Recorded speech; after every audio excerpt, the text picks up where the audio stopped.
This story was sent to me by Derek Talley, who was one of my patrons on Patreon. Shout out to you for the support. And it is coming from Florida, yet again, via Miami. Like I said, not Miami, but Florida and Texas seem to be those hot spots. But anyway, this man's name is Thomas Betts, and there was 44 pounds of marijuana found on him, or found in the vicinity of where he was located, and he received no prison time whatsoever for having that. All he got was 5 years probation. But the title actually reads 44 pounds of pot, zero prison time for son of former crime lab director. I don't even have to go any further than that. That shows you right there how the hell he was able to get off. Look at that again. He is the son of a former crime lab director. So while his dad was doing something completely legal, running a crime lab or being a crime lab director, his son was, doing some not so legal stuff. But had this guy been black, we already know they would have sent him up the river and they would have thrown all kinds of counts, probably account for each pound of pot they found. But let's go ahead and read this article. A visiting judge sentenced two men, including the son of a former area official, to probation for convictions of conspiracy and illegal cultivation of marijuana on Friday. Well, this is Miami, Florida we're talking about here. They smuggle much more heavier drugs than weed, so it doesn't surprise me that he got a slap on the wrist. Thomas Betts, age 39, the son of former Miami Valley Crime Lab director Ken Betts, and Michael Dorley, age 41, could have faced more than a decade in prison. Some of their crimes carried an assumption of prison, but that was not mandatory in the case in which law enforcement seized more than 44 pounds of marijuana. Betts pleaded guilty to first-degree felony conspiracy, illegal cultivation, and money laundering.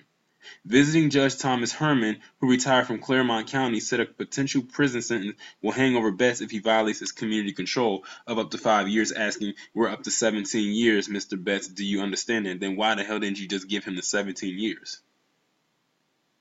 It's easy. They wasn't about to give a white man a prison sentence that they would have slapped a black man with. Dorley also received up to 5 years probation and could face 11 years for his second-degree felony conspiracy charge and up to 36 months for the cultivation charge.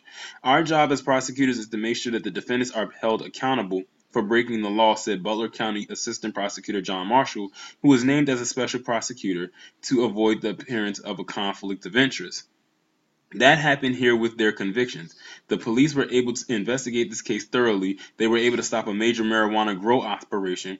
As a result of the police hard work, we were able to convict both of these defendants of very serious charges. Well, 5 years probation, that means all they got to do is keep themselves clean from now until 2023.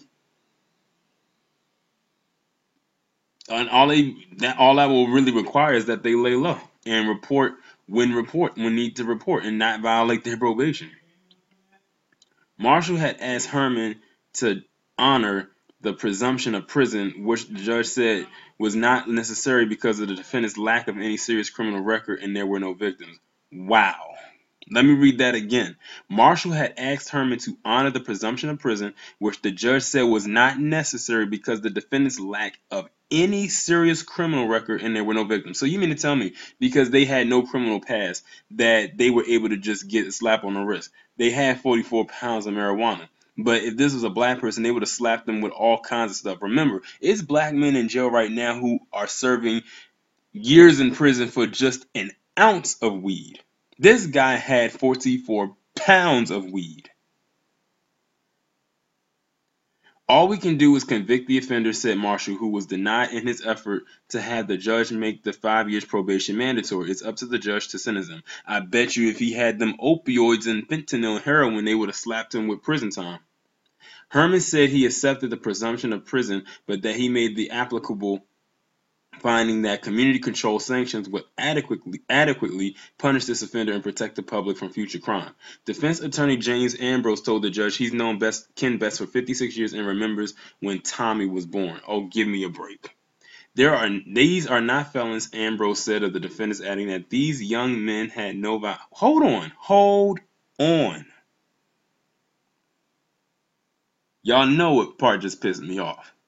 He called them these young men. This man you're looking at in the picture is 39. The other guy who's not in the picture is 41. How are they young? How? How are they young? Young would presume that they are 20 years younger than what they are now. Then you can call them young men. One would be in their 21, and the other one would be in their teens. Let me continue with this. There's zero chance of me ever being in before the court again, Betts said while apologizing to his friends and family. I'm ashamed of what I've done. You're only ashamed because you got caught.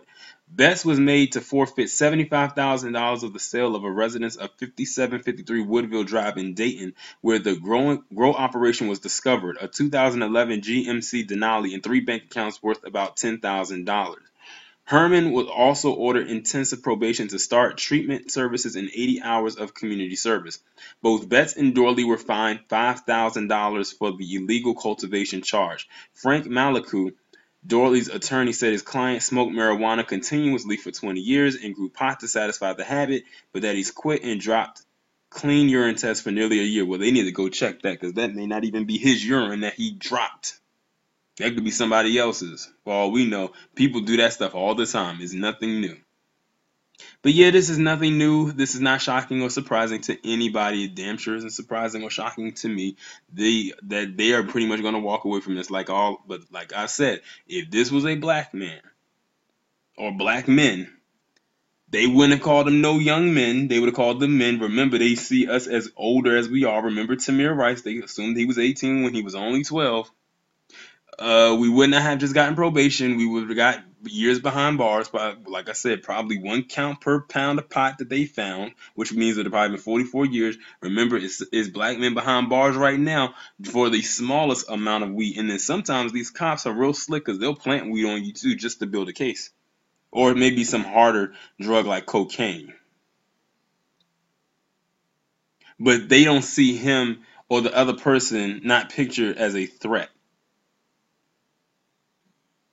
So the fact that he called them both young men should let you know that they don't see them as a threat, even though they most likely are. Y'all let me know what you think down in the comments about this story. Like, share, subscribe. I will leave the link to this, my email, PayPal, and Patreon in the description, and I'll talk to you in the next one.